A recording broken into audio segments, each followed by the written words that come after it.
No princípio. Sentado no piso de meu dormitório naquela noite de dezembro de 1973, fiquei lutando com as palavras que tinha ouvido poucas horas antes. Palavras misteriosas, palavras fortes. Por que será que eu não ouvira antes palavras assim? Eu deveria estar exausto, pois eram mais de 11 horas da noite e eu estava de pé desde bem antes da alvorada. Porém, minha mente não parava de percorrer precipitadamente todos os eventos daquele dia que me tinha abalado a vida. Um amigo me tinha levado a uma reunião em Pittsburgh, dirigida por uma evangelista dotada do dom de curas, a quem eu conhecia bem pouco. O nome dela era Kathleen Kuhlman. Vi, ouvi e experimentei coisas em Pittsburgh que deveria de alterar para sempre o curso de toda a minha vida. O Senhor me havia salvado fazia então exatamente 2 anos, e bem recentemente eu tinha sido posto em contato com o movimento carismático por parte de alguns amigos de escola. Praticamente eu desconhecia tudo sobre a vida cristã dirigida pelo Espírito. Eu me sentia faminto, estava desesperado, mas até ali eu havia achado bem pouco para nutrir minha alma. Agora, o que a evangelista teria querido dizer naquele dia. Uma vez mais, pus-me a relembrar a reunião dirigida por Kuhlman. A mensagem dela tivera o título de O Poder Secreto do Espírito Santo. Lembro-me da primeira impressão que colhi daquela dama incomum, em seu vestido branco esvoaçante, enquanto ela quase dançava pela plataforma flutuando como se estivesse ligada a algum poder invisível. Também me recordei das vibrações e dos estremecimentos bastante embaraçosos que eu havia experimentado durante 2 horas antes e então por mais 1 hora durante a reunião. Para então iniciar a mais arrebatadora adoração que eu julgara ser possível. Eu compreendi, acima de qualquer dúvida, daquelas horas que o Senhor estava presente. A sua presença era inévoca. Minha vida de oração até ali tinha sido a de um crente comum, sério. No entanto, naquelas poucas horas em Pittsburgh, eu não estava mais falando com o Senhor, mas Ele é quem estava falando comigo. Ele estava me mostrando seu amor. Ele estava me convencendo de sua misericórdia e bondade. E que tremenda comunhão foi aquela. Um pouco mais tarde, olhei para cima, saindo de minha profunda comunhão, para ver a senhorita Kuhlman, que soluçava, o rosto escondido em suas mãos. Ela estava soluçando de uma maneira terrível. E não demorou muito para todos se calarem. A música parou. Os porteiros estacaram como que gelados. Isso continuou por alguns minutos. Um silêncio de pedra. E então, como se fosse um relâmpago, ela atirou a cabeça para trás, os olhos flamejando, incendiados. Eu nunca vira nada parecido com aquilo. Seu ser inteiro exibia ousadia. E então, como se fosse um dardo, seu longo dedo indicador apontou para a frente. Parecia que ele coriscava de poder, mas havia mais, sim, poder e emoção, tudo relampejando daquele dedo ossudo. Ela soluçava de novo por um momento e então falou. Mas não é possível realmente descrever a agonia e o drama que havia na voz dela, embora não haja palavra mais adequada do que esta. Falou. Ela implorou. Por favor! As palavras foram esticadas ao seu limite. Por favor! Não entristeçam o Espírito Santo! E ela repetiu. Por favor, não entristeçam o Espírito Santo. Ninguém se movia. E por certo também não me movi. Embora eu sentisse que o dedo dela apontava diretamente para mim, o que me deixou bastante nervoso.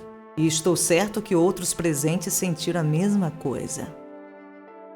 E então a voz dela, ainda embargada por um soluço, continuou. Vocês não compreendem?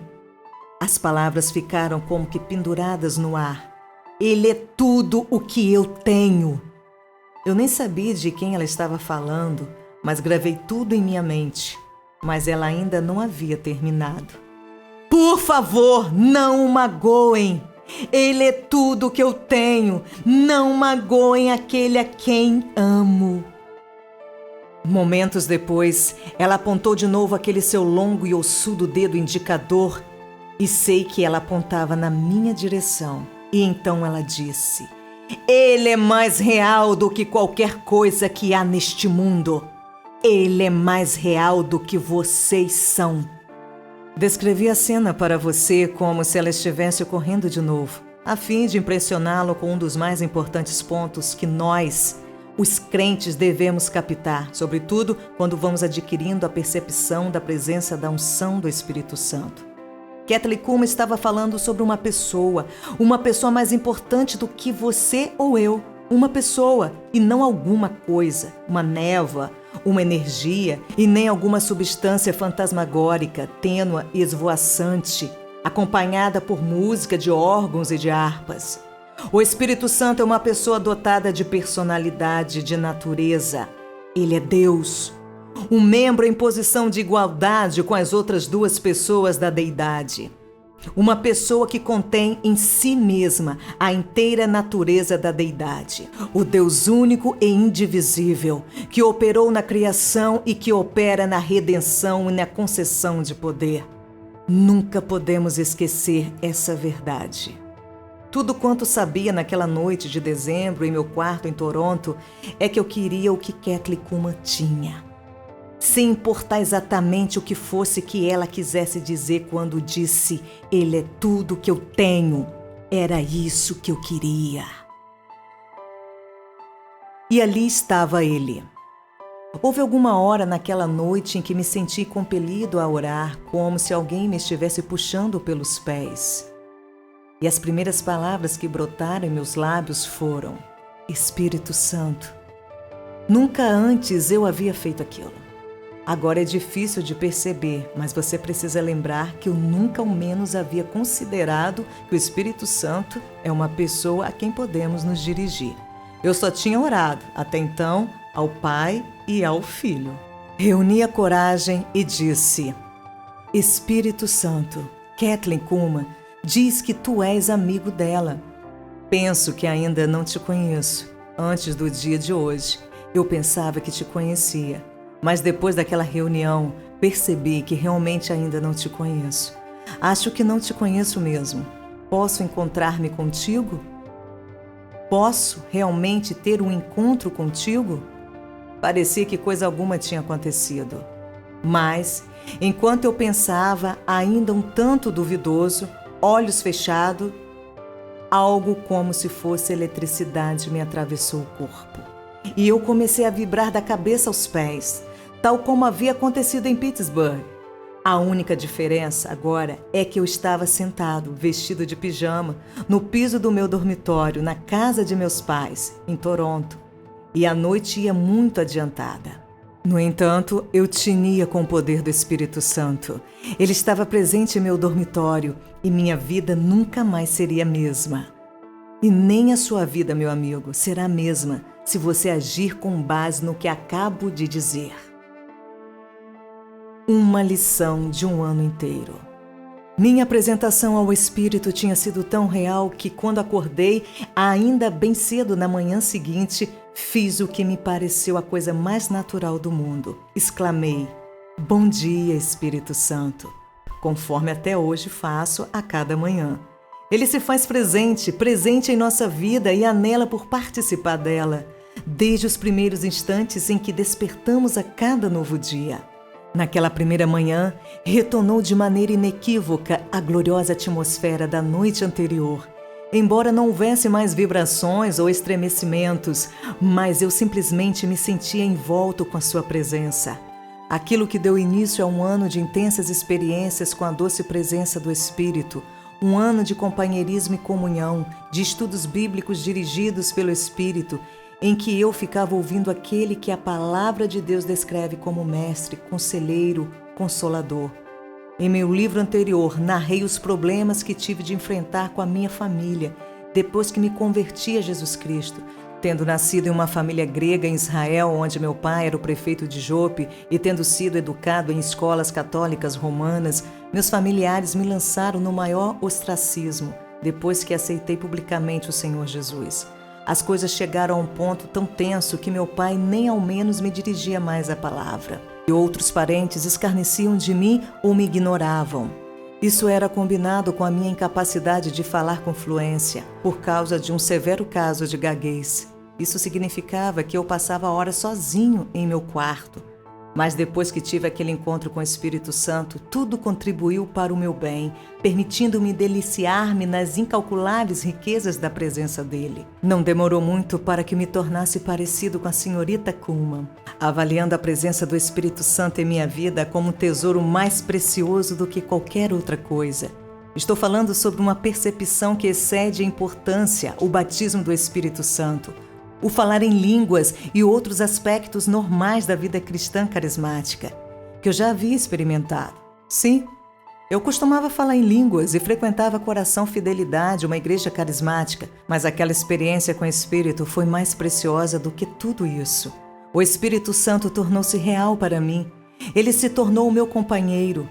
Quando eu abria a Bíblia, sabia que ele estava ali comigo, como se estivesse sentado ao meu lado. Ele me ensinava com paciência e me amava.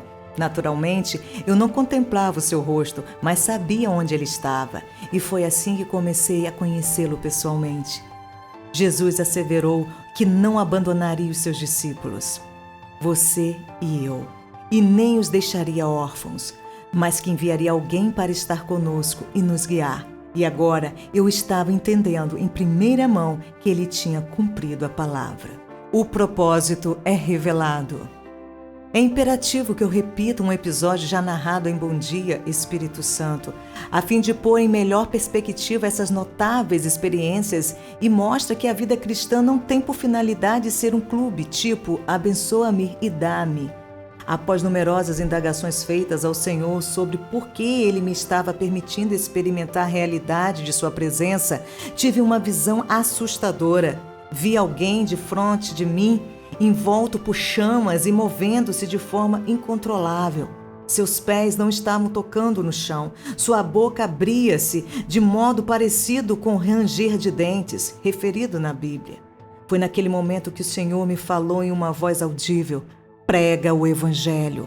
Repliquei: mas Senhor, eu não sei falar direito. 2 noites mais tarde tive um sonho. Vi um anjo que brandia uma corrente em uma das mãos. A corrente estava presa a uma porta que parecia encher o céu.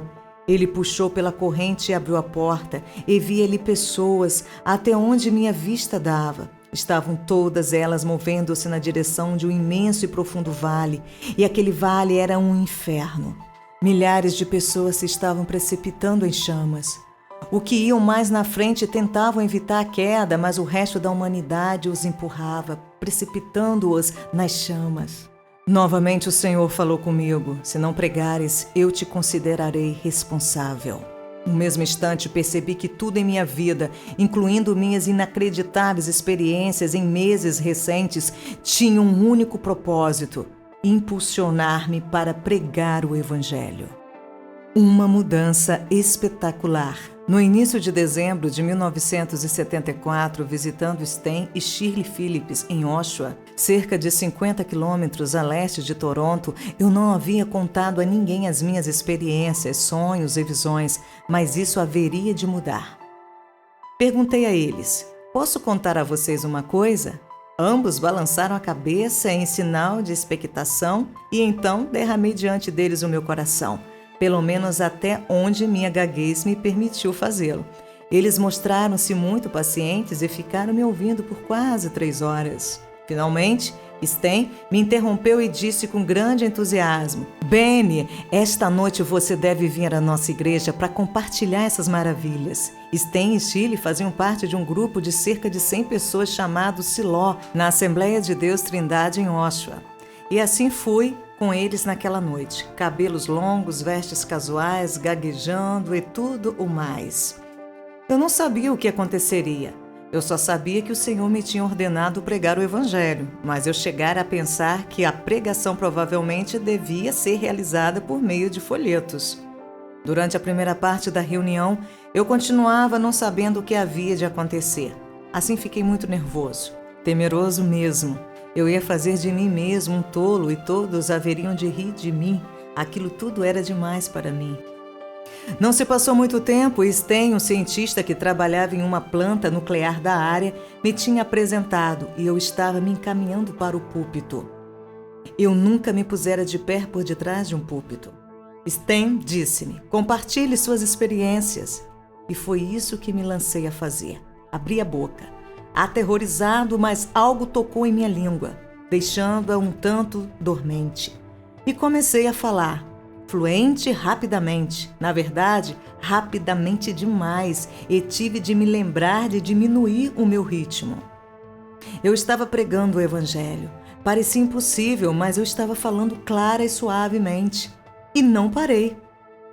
Eu lhes disse, e quase todos eram jovens, como eu tivera um encontro com o Espírito Santo em meu dormitório, de como falei com ele, fazendo-lhe perguntas, ouvindo-o falar comigo durante um ano. Fiz uma pergunta retórica: como alguém pode ter um encontro com o Espírito Santo? Eu mesmo respondi, de joelhos, deitado de costas, andando pelo quarto, orando. Ninguém tem um encontro com ele cantando algum hino. E pressionei um pouco mais. Só há uma maneira de chegarmos ao Pai, ao Filho e ao Espírito Santo, ou seja, através da oração. Continuei falando neste tom por cerca de 1 hora e então percebi que deveria estar chegando a um final. Mas eu queria falar sobre Moisés, pois o Espírito me tinha dado um discernimento que continua me deixando admirado até hoje. E de súbito fiquei de veras ousado. Moisés fez um pedido ao Senhor. Ora, ninguém pode fazer um pedido assim enquanto não tiver chegado ao Santo dos Santos, disse eu. Foi em um tempo de 40 dias mais tarde, antes que ele pudesse fazer o pedido, lembrei-se de que Deus havia tocado nele, iniciando a comunhão, a adoração, a beleza, o êxtase, a presença do Todo-Poderoso, quando Moisés recebeu grande ousadia na fé. E foi então que ele pôde pedir, mostra-me a tua glória. Ele havia pago o preço, asseverei. Moisés estava dizendo, Senhor, tenho estado aqui em cima contigo durante esses últimos 40 dias. Nada mais resta de minha carne. Agora deixe-me ver a tua glória. E Deus passou diante dele. E embora tenha visto somente as costas do Senhor, ele viu a glória, a maravilha de Deus. Baixei a cabeça e pensei, vou orar. Em meu quarto, eu sempre me movia, como se estivesse estonteado, e chegava mesmo a cair no chão, enquanto convidava a presença do Espírito Santo. Isso me ensinou a procurar algum lugar seguro onde ficar de pé ou ajoelhar-me, chegando mesmo a encostar-me contra alguma parede. Mas eu não esperava que algo similar viesse a ocorrer em uma reunião pública. Assim levantei minhas mãos e disse, Espírito Santo, és bem-vindo, acolhido aqui. Por favor, vem. Instantaneamente, o poder de Deus atingiu aquele lugar. Pessoas começaram a chorar e muitos caíram no chão. Ó Deus querido, o que faço agora? Voltei-me para o homem que estava dirigindo a reunião, na presença que ele viria e tiraria de minhas mãos a direção do culto. Porém, quando me voltei e apontei na direção dele, ele caiu para trás bem 1 metro. Eu tinha tentado fazê-lo aproximar-se de mim e de súbito ele ficou ainda mais longe de mim. Ninguém podia aproximar-se de mim e foi então que me dei conta de que durante todos aqueles meses, naquele ano que se passara, qualquer pessoa que tivesse estado no mesmo aposento comigo teria caído também sobre aquele poder. O líder fez várias tentativas para aproximar-se de mim, mas de cada vez em que o fez, bateu contra a parede. Finalmente, apenas falei com as pessoas. Muitas delas estavam ajoelhadas, chorando ainda. Falei-lhes um pouco mais sobre a pessoa do Espírito Santo. Finalmente, terminei não orando mais. Lemos em Isaías 10, 27, e acontecerá naquele dia que a carga será tirada do seu ombro e o seu jugo do seu pescoço, e o jugo será despedaçado por causa da unção. E foi exatamente o que aconteceu ali. O domínio do diabo sobre as vidas é destruído quando nos vem a unção do alto. Esse foi o caso comigo e com minha língua. E assim aconteceu com aquelas pessoas naquela reunião. Conforme cheguei a perceber mais claro posteriormente, atividade religiosa, falar em línguas em voz alta, gemidos e suspiros não são requisitos prévios necessários para que se revele o poder de Deus. Na maioria das vezes, essas coisas servem de empecilhos, porquanto procedem da carne, mas Deus quer demonstrar um poder real. Nosso desejo central não deveria ser receber os dons espirituais, mas a presença e o poder de Deus.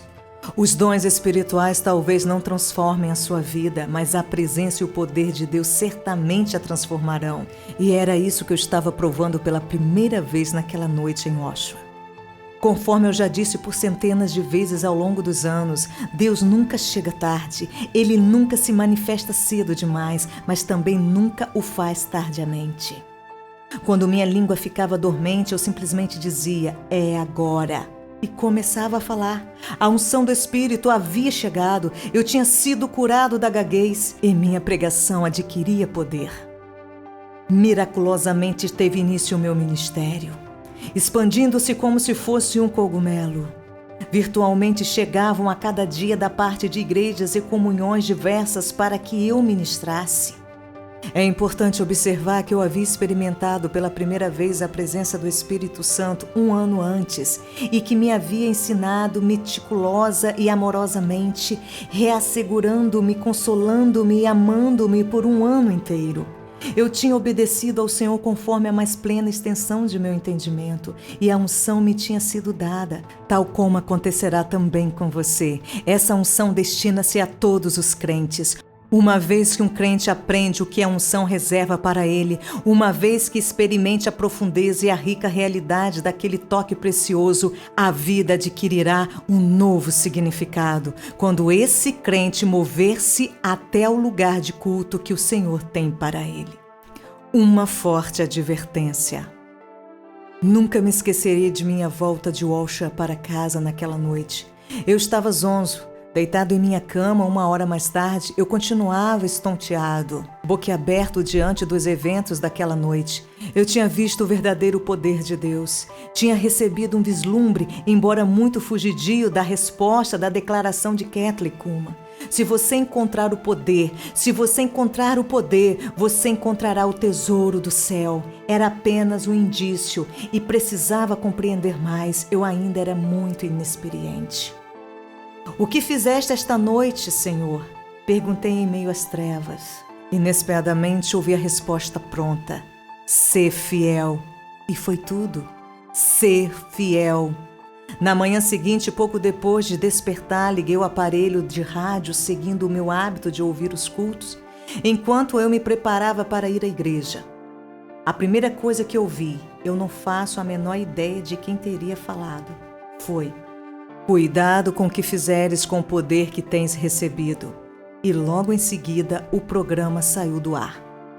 Não sou capaz de explicar isso. Eu havia ligado o rádio quando uma voz estava dizendo: cuidado com o que fizeres com o poder que tens recebido. E ato contínuo, a voz se calou. E não mais pude achá-la, embora tivesse mexido nos botões do aparelho por algum tempo. Naturalmente, percebo agora que as palavras ser fiel, que tinha ouvido na noite anterior, e a forte advertência pelo rádio na manhã seguinte completavam-se entre si.